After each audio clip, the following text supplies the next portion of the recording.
చల్లని సాయంత్రం వేళ వేడిగా ఉగ్గాని బజ్జీ ఉంటే చాలు హ్యాపీనెస్కి గ్యారంటీ. ఇది రాయలసీమ వాళ్ళకి ఒక ఎమోషన్ లాంటిది. మరెందుకు లేటు, ప్రాసెస్ని స్టార్ట్ చేద్దామా? ముందుగా పావు కిలో మరమరాలని తీసుకొని 30 సెకండ్ల పాటు నీటిలో తడిపి తర్వాత నీటిని పిండుకొని ఒక ప్లేట్లోకి వేసి పక్కన ఉంచుకోండి. తర్వాత కరివేపాకు 5 పచ్చిమిర్చిని దంచి పక్కన పెట్టుకోండి. ఇప్పుడు పుట్నాల పప్పు, ఎండుమిర్చి, ఎండు కొబ్బరిని పొడి చేసుకోండి. ఇప్పుడు ప్యాన్లో నూనె వేసి వేడయ్యాక తాలింపులు, ఎండుమిర్చి, 2 ఉల్లిపాయలు వేగినాక మనం చేసి పెట్టుకున్న పేస్ట్ వేసి కలుపుకొని 2 టమాటా ముక్కలు వేసి 1 స్పూన్ ఉప్పు, 1 స్పూన్ పసుపు, కారం వేసి మగ్గినాక నీరు పిండినటువంటి మరమరాలు కూడా వేసుకొని మనం చేసుకున్న పొడి వేసుకొని బాగా కలుపుకోండి.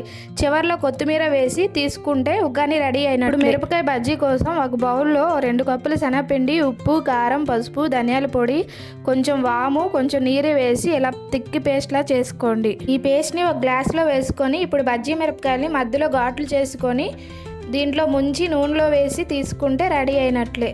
ఈ చల్లని సాయంత్రం వేళ వేడిగా ఉగ్గాని బజ్జీ చేసుకొని తినండి. టేస్ట్ అయితే అస్సలు మర్చిపోరు, అంత బాగుంటుంది. Please share, like and subscribe Sangeetha kitchen menus.